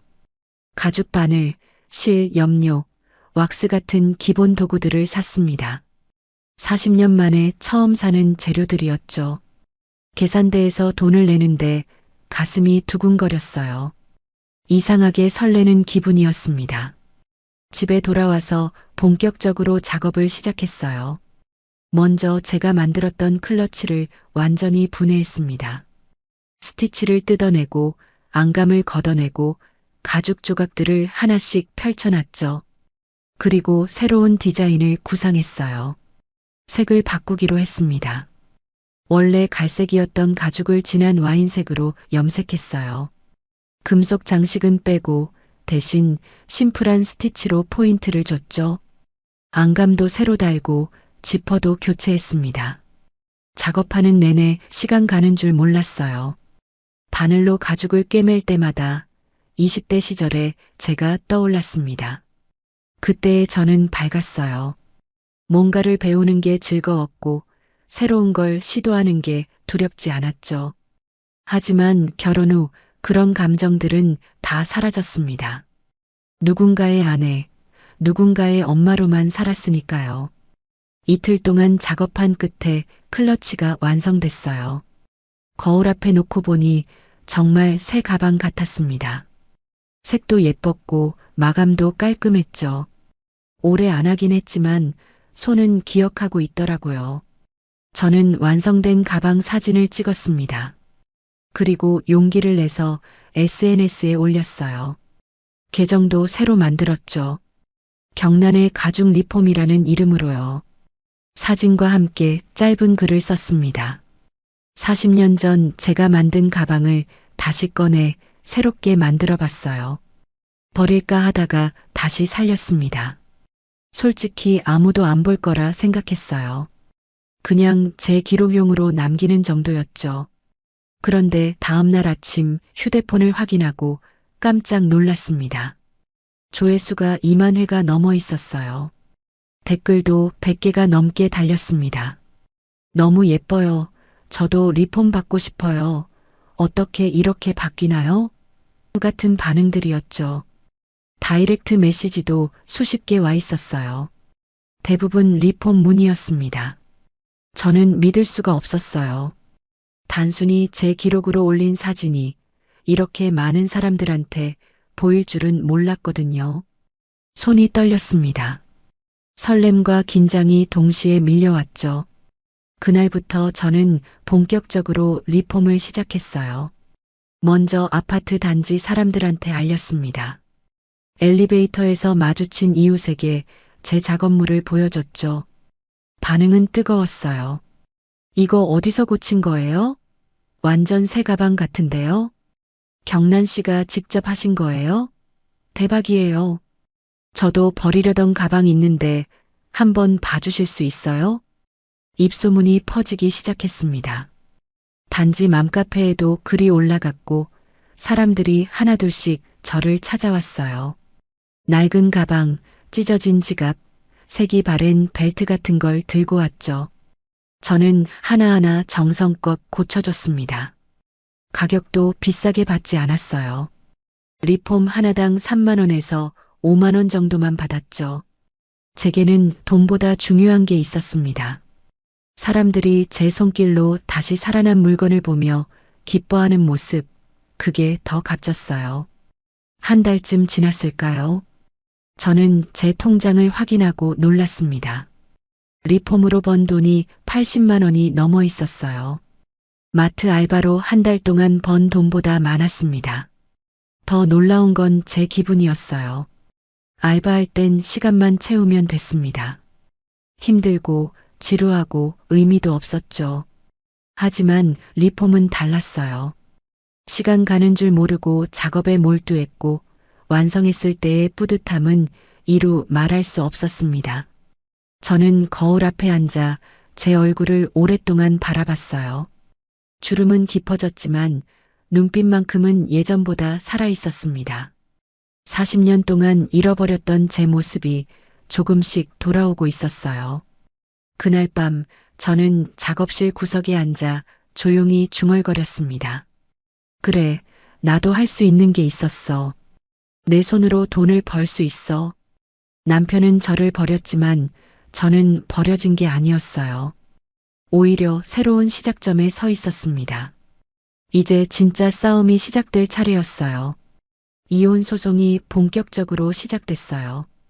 변호사는 제가 준비한 증거들을 보더니 고개를 끄덕였습니다. 충분합니다. 이 정도면 승소 확률이 아주 높아요. 저는 그 말을 듣고도 마음이 편하지 않았어요. 법정까지 가야 한다는 사실 자체가 슬펐거든요. 38년을 함께 산 사람과 결국 재판으로 끝을 맺어야 한다니요. 첫 재판 날짜가 잡혔습니다. 법원에 들어서는 순간 다리가 후들거렸어요. 복도에는 비슷한 처지의 사람들이 앉아 있었습니다. 다들 지친 얼굴이었죠. 저도 그중 한 명이었고요. 법정 문이 열렸습니다. 안으로 들어서니 남편이 먼저 와 있었어요. 몇 달 만에 보는 얼굴이었습니다. 많이 초췌해져 있었죠. 수염도 제대로 안 깎았고 옷도 구겨진 셔츠 차림이었어요. 예전에 그렇게 신경 쓰던 외모 관리는 온데간데 없었습니다. 남편은 제 눈을 피했어요. 고개를 숙인 채 자리에 앉아 있었죠. 저는 남편 맞은편에 앉았습니다. 같은 공간에 있지만 이미 우리는 완전히 다른 세계에 살고 있었어요. 재판이 시작됐습니다. 판사가 서류를 넘기며 사건 개요를 설명했어요. 남편 측 변호사가 먼저 입장을 밝혔습니다. 피고는 일시적인 실수를 했을 뿐이며 원고가 과도하게 반응하고 있습니다. 같은 변명이었죠. 하지만 제 변호사가 증거들을 하나씩 제출하자 분위기가 바뀌었어요. 첫 번째 증거는 카드 명세서였습니다. 석 달간 290만 원을 사용한 내역이 낱낱이 드러났죠. 호텔바, 고급 레스토랑, 와인바 판사가 명세서를 보며 미간을 찌푸렸어요. 두 번째 증거는 대출 서류였습니다. 제 명의로 무단으로 받은 1,200만 원. 제 서명이 위조됐다는 사실도 함께 제출됐어요. 필적 감정 결과까지 첨부했죠. 세 번째 증거가 결정타였습니다. 남편과 강미라의 카카오톡 대화 내용이었어요. 투자금 보내줄게, 몇 배로 갚아줄게 같은 메시지들이 화면에 띄워졌습니다. 법정안이 조용해졌어요. 판사가 남편을 바라봤습니다. 피고는 이 증거들에 대해 해명할 수 있습니까? 남편은 입을 열지 못했어요. 한참을 침묵하다가 결국 고개를 떨구고 말았습니다. 재판은 생각보다 빨리 진행됐어요. 증거가 워낙 명확했으니까요. 판사는 남편의 행위를 하나하나 짚었습니다. 배우자 몰래 타인과의 친밀한 관계 유지, 정당한 사유 없이 가출하여 부양 의무 포기, 배우자 명의 무단 대출 및 재산 유용, 생활비 미지급으로 인한 경제적 학대, 모든 항목이 남편의 책임으로 인정됐습니다. 판사는 최종 판결문을 읽었어요. 재산 분할 비율은 원고 80%, 피고 20%로 한다. 위자료는 별도로 피고가 원고에게 2천만 원을 지급할 것. 그 순간 남편이 고개를 번쩍 들었습니다. 얼굴이 새하얗게 질려 있었어요. 입술이 파르르 떨렸죠. 하지만 아무 말도 하지 못했습니다. 이미 끝난 일이었으니까요. 저는 그 모습을 담담하게 바라봤어요. 복수가 시원하다거나 통쾌하다는 감정은 들지 않았습니다.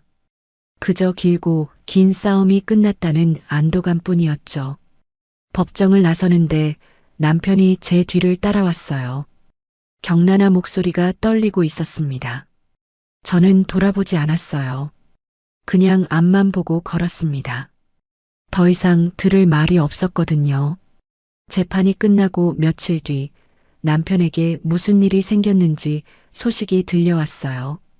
강미라가 남편을 완전히 밀어냈다는 겁니다. 남편이 재산을 거의 다 잃었다는 소식을 듣고 미라는 연락을 끊어버렸대요. 남편이 찾아가자 차갑게 말했답니다.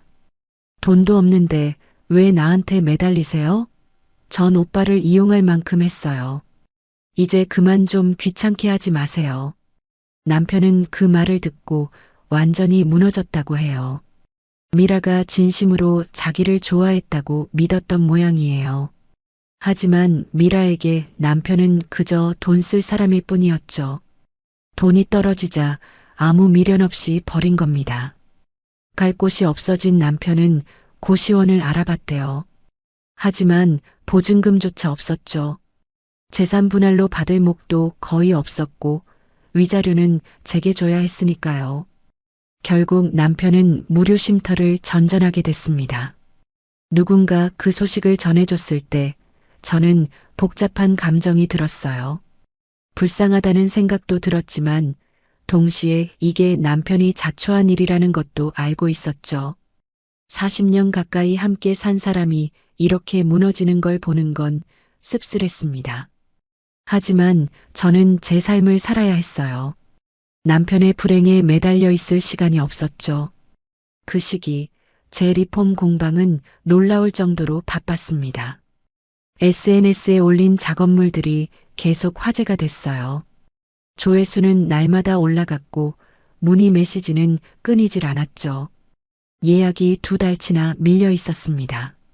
하루에 서너 건씩 작업해도 밀린 주문을 소화하기 힘들 정도였어요. 가방, 지갑, 벨트, 신발까지 가죽으로 된 거라면 뭐든 맡겨왔습니다.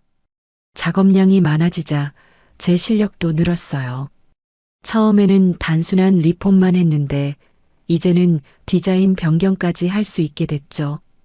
오래된 가방을 완전히 분해해서 새로운 형태로 만드는 작업도 했습니다. 손님들의 반응은 기대 이상이었어요. 와, 새 가방 같아요. 완전히 다시 태어났네요. 그 같은 말을 들을 때마다 가슴이 뿌듯했습니다. 제 손으로 누군가에게 기쁨을 줄 수 있다는 게 이렇게 행복한 일인 줄 몰랐어요. 어느 날 저녁 작업실에 앉아 완성된 가방들을 바라봤습니다. 책상 위에 놓인 가방들은 모두 제 손을 거쳐 새 생명을 얻은 것들이었어요. 버려질 뻔했던 물건들이 다시 주인의 곁으로 돌아가는 거죠. 문득 제 자신과 겹쳐 보였습니다. 저도 버려질 뻔했어요. 남편은 저를 쓸모없는 존재로 여겼죠. 하지만 저는 다시 일어났습니다. 잊고 있던 제 가치를 찾아냈고 새로운 길을 만들어냈어요. 통장 잔고도 점점 늘어났습니다. 첫 달 80만 원이었던 수입이 2달째에는 150만 원이 됐어요. 세 달째에는 200만 원을 넘겼죠. 마트 알바비의 3배가 넘는 금액이었습니다. 더 중요한 건 제 마음이었어요. 알바할 때는 늘 시간이 안 가길 바랐습니다. 하루가 길고 지루했죠. 하지만 리폼 작업을 할 때는 시간이 너무 빨리 갔어요. 밤새 작업해도 피곤한 줄 몰랐습니다. 저는 거울 앞에 서서 제 모습을 오랫동안 바라봤어요. 주름은 더 깊어졌지만 표정은 한결 밝아져 있었습니다. 눈빛에 생기가 돌았고 입가에는 미소가 머물러 있었죠. 그날 밤 저는 작업실 한 구석에 조용히 앉아 중얼거렸습니다. 당신이 버린 건 나였지만 나는 버린 걸 기회로 만들었어. 남편은 제가 아무것도 할 수 없는 사람이라고 생각했을 거예요. 그래서 함부로 대했고 결국 버렸죠. 하지만 남편이 틀렸습니다. 저는 할 수 있는 게 많은 사람이었어요. 단지 기회가 없었을 뿐이었죠. 이제 그 기회가 왔습니다. 63세 나이에 인생을 다시 시작할 기회가요.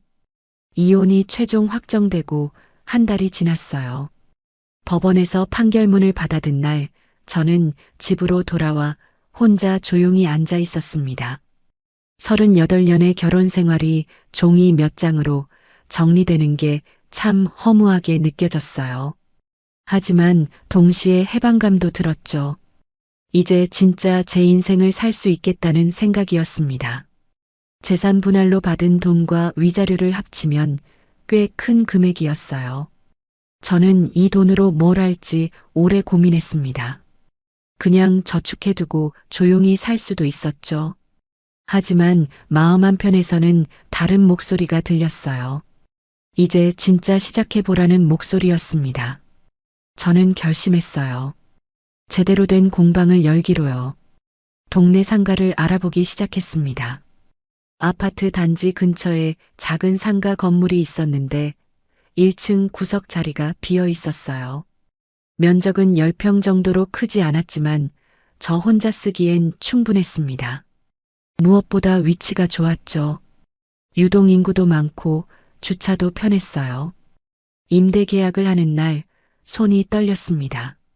제 이름으로 사업자 등록을 하고 임대차 계약서에 도장을 찍는 순간 가슴이 두근거렸어요. 63세 나이에 새로운 도전을 한다는 게 무섭기도 했지만 동시에 살아있다는 느낌이 들었습니다. 인테리어는 최대한 심플하게 했어요. 한쪽 벽에는 작업대를 설치하고 반대편에는 완성된 작품들을 진열할 선반을 달았습니다. 입구 쪽에는 손님들이 앉아서 상담할 수 있는 작은 테이블도 놓았죠. 조명은 밝게, 벽은 깨끗한 흰색으로 칠했어요. 가장 공들인 건 간판이었습니다. 글씨체를 여러 번 바꿔가며 고민했어요. 너무 화려하지도 너무 수수하지도 않게. 결국 정한 이름은 최경란 리폼 공방이었습니다. 제 이름을 당당히 내걸었죠. 간판이 달리는 날, 저는 길 건너편에서 한참 동안 그 간판을 바라봤어요. 햇빛에 반짝이는 글씨들이 눈부셨습니다. 최경란. 40년 가까이 누군가의 아내, 누군가의 엄마로만 불렸던 제 이름이 이제 저를 대표하는 간판이 된 거예요. 눈물이 핑 돌았습니다. 기쁜 눈물이었어요. 제가 이런 날을 맞을 수 있을 거라고는 상상도 못했거든요. 공방을 연 첫 달 매출은 420만 원이었습니다. 임대료와 재료비를 빼도 순수익이 200만 원이 넘었어요. 마트에서 일할 때에 4배가 넘는 금액이었죠. 통장에 찍힌 숫자를 보며 믿기지 않았습니다. 하지만 돈보다 더 값진 게 있었어요. 손님들이 만족해하는 모습이었습니다. 버리려던 가방을 들고 왔다가 새 것처럼 바뀐 가방을 받아들고 환하게 웃는 얼굴들. 그 표정을 볼 때마다 제가 의미 있는 일을 하고 있다는 확신이 들었어요. 입소문은 빠르게 퍼졌습니다. 단지 맘카페는 물론이고 지역 커뮤니티에도 제 공방 이야기가 올라갔어요. 거기 진짜 잘해요. 사장님이 너무 친절하세요. 가격도 합리적이에요. 같은 후기들이 달렸죠. 2달째에는 손님이 너무 많아져서 예약제로 바꿔야 했습니다. 하루에 5건 이상은 받지 않기로 했어요. 제대로 작업하려면 한 건당 최소 2시간은 필요했거든요. 서두르면 퀄리티가 떨어진다는 걸 잘 알고 있었죠. 그러던 어느 날 구청에서 연락이 왔어요. 시니어 창업 지원 프로그램 담당자였습니다. 최경란 사장님 사례를 듣고 연락드렸어요. 혹시 강연을 부탁드릴 수 있을까요? 은퇴 후 새로운 도전을 꿈꾸는 어르신들께 큰 힘이 될 것 같아서요. 처음엔 제가 강연을 할 수 있을까 걱정됐습니다. 사람들 앞에서 말하는 게 익숙하지 않았거든요. 하지만 담당자분이 그냥 경험담을 편하게 이야기해 주시면 돼요라고 하셔서 용기를 냈어요. 강연 당일 구청 회의실에는 50명 정도의 어르신들이 모여 있었습니다. 대부분 저와 비슷한 연령대였어요. 다들 진지한 표정으로 앞을 바라보고 계셨죠. 저는 떨리는 목소리로 제 이야기를 시작했습니다. 결혼 생활 이야기, 남편의 배신, 이혼 과정, 그리고 우연히 다시 시작하게 된 가죽공예 이야기까지 1시간 동안 제 인생을 있는 그대로 들려드렸어요. 이야기를 마치자 박수가 터져 나왔습니다. 몇몇 분들은 눈물을 닦고 계셨어요. 강연이 끝나고 여러분이 다가와 손을 잡아주셨습니다. 저도 용기를 얻었어요. 덕분에 희망이 생겼어요. 같은 말씀들을 해주셨죠. 그날 집으로 돌아오는 길에 저는 가슴이 벅차올랐습니다. 제 경험이 누군가에게 도움이 될 수 있다니, 제 고통이 헛되지 않았다는 생각이 들었어요. 강연 이후 예상치 못한 일이 생겼습니다. 지역 케이블 방송에서 취재 요청이 온 거예요. 시니어 창업 성공 사례를 소개하는 프로그램이라고 했습니다. 촬영팀이 공방으로 왔을 때 저는 떨렸어요. 카메라 앞에 서본 적이 없었거든요. 하지만 PD님이 평소처럼 작업하시면 돼요라고 하셔서 마음을 놓았습니다. 촬영은 하루 종일 이어졌어요. 제가 작업하는 모습, 손님과 상담하는 장면, 완성된 작품들을 보여주는 장면까지. 인터뷰에서는 솔직하게 제 이야기를 했습니다. 이혼 이야기도 어려웠던 순간들도 다 담았죠. 방송이 나간 뒤 반응은 폭발적이었어요. 공방 전화가 하루 종일 울렸습니다. 문의 메시지는 수백 개가 쌓였죠. 심지어 다른 지역에서도 택배로 물건을 보내오는 분들이 생겼어요. 감당하기 힘들 정도로 바빴지만 행복했습니다. 제가 하는 일이 많은 사람들에게 닿고 있다는 게 느껴졌거든요. 석 달째 되던 어느 날 저녁이었어요. 공방 문을 닫고 정리를 하는데 휴대폰에 문자 하나가 왔습니다. 모르는 번호였어요. 하지만 내용을 보는 순간 누군지 바로 알 수 있었죠. 경란하나 많이 아프다. 병원도 못 가고 있어. 너 아니면 내가 갈 데가 없다. 제발 한 번만 봐줘. 내가 잘못했어. 남편이었습니다. 몇 달 만에 온 연락이었어요. 저는 한참 동안 그 문자를 들여다봤습니다. 예전 같았으면 마음이 흔들렸을지도 몰라요. 40년 가까이 함께 산 사람이니까요. 하지만 이제는 아니었습니다. 저는 남편이 아플 때, 힘들 때, 외로울 때 어떻게 행동했는지 기억하고 있었어요. 저를 내팽개치고 다른 여자한테 돈을 쏟아부었죠. 제 명의로 대출까지 받으면서요. 그 사람은 저를 필요로 한 게 아니었어요. 그저 자기 문제를 해결해줄 누군가가 필요했을 뿐이었죠. 저는 휴대폰을 들고 망설임 없이 번호를 차단했습니다. 문자도 전화도 더 이상 받지 않을 거예요. 제 인생에서 그 사람이 차지할 자리는 이제 없었으니까요. 창밖을 보니 어둠이 내리고 있었어요. 공방 간판에 불이 들어왔습니다. 최경란 리폼 공방이라는 글씨가 밤거리를 환하게 비췄죠. 저는 간판을 바라보며 조용히 생각했어요. 이제 제 인생은 누구의 아내도 누구의 그림자도 아닌 오직 최경란이라는 이름으로 살아가는 삶이라고요. 63세 나이에 다시 시작한 인생이지만 이게 제 진짜 인생의 시작 같았습니다. 늦었다고 생각할 수도 있겠죠. 하지만 저는 이제 알아요. 시작하기에 너무 늦은 나이란 없다는 걸요. 버려진 가방들이 제 손을 거쳐 새 생명을 얻듯이 저도 버려진 자리에서 다시 일어났습니다. 더 단단하게, 더 당당하게요. 이제 저는 제 손으로 번 돈으로 살아갑니다. 누구에게 의지하지 않아도 되고 눈치 보지 않아도 돼요. 제가 하고 싶은 일을 하며 제 속도로 살아갑니다. 가끔 힘들 때도 있어요.